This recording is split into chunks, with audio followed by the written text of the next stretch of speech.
A 200-pound Boerboel was passed from place to place for 2 years because no one was allowed to keep him. He was a magnificent South African Boerboel, 200 pounds of muscle, bred to guard homesteads, and that was exactly the problem. Every landlord who saw his breed said no. Every insurance company put him on the banned list. He had been surrendered, adopted, and returned 3 separate times, not because he had ever done a single thing wrong, but because the moment a policy or a lease saw the word Boerboel, the door closed. The first family kept him 6 months before their landlord found out. The second lasted 3 weeks before the insurance company threatened to drop them. The third never made it past the first inspection. He ended up at a shelter outside Raleigh, North Carolina, a gentle giant labeled a liability, and he sat there for 118 days while family after family loved him and then discovered they were not permitted to take him home. Then a woman who owned her own house and answered to no one walked in and took the dog no one was allowed to keep. And 11 months later, that dog did something that no policy could measure and no insurance company could price. And it is the reason she is alive. Grace Halloran was 44 and lived alone in a house she had bought after her divorce, a quiet life she had built carefully and mostly by herself. She had one reason to be cautious about living alone that most people did not know. She had a family history of stroke, her mother at 51 and her grandmother at 58, both, and her doctor had told her, gently but clearly, that she was at elevated risk and that if it ever happened, the single most important factor in her survival and recovery would be how fast someone got her to a hospital. Time is brain, the doctor had said. Every minute counts. And Grace lived alone in a house where if something happened, there would be no one to notice, no one to call, no one to get her the help that the clock demanded. I still see you haven't subscribed. Titan was given back 3 times for a breed on a list, and in a minute you'll see what that dog was actually worth. Tap subscribe first. It was a quiet fear she rarely spoke of, that the thing most likely to take her was also the thing where being alone was most dangerous.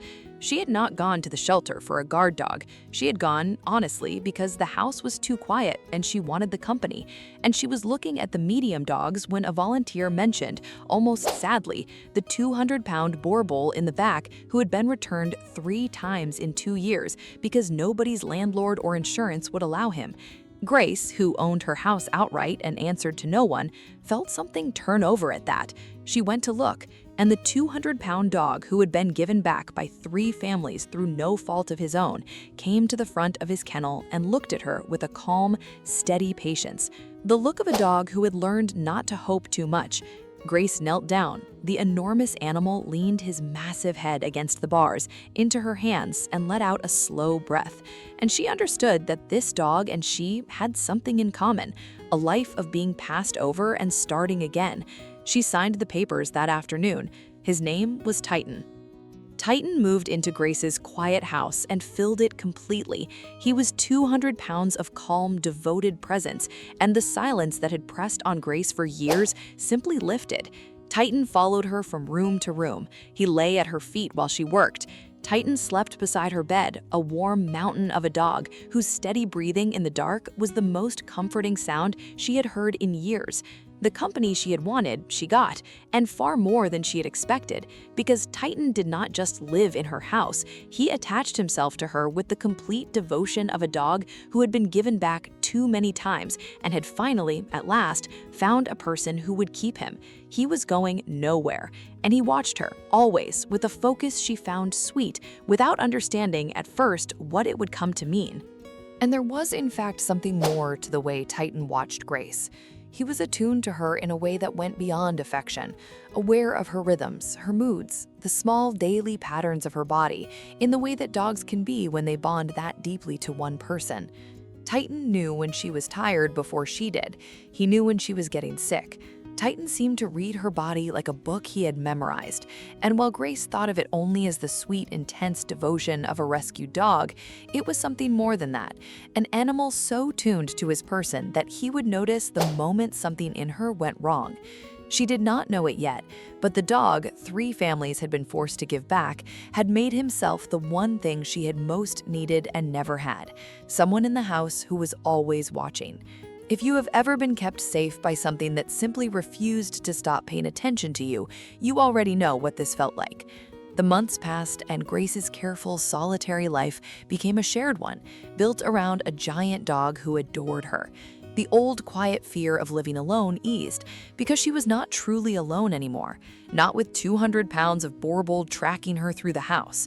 She had stopped feeling the loneliness of the empty rooms. She had a companion, a shadow, a warm presence that met her at the door and slept by her bed and watched her with those steady, patient eyes.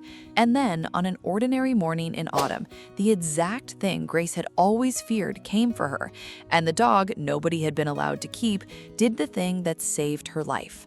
It was a Saturday morning, and Grace was in the kitchen making coffee when it happened, fast and silent and without warning. A stroke. One moment she was standing at the counter, and the next the room tilted.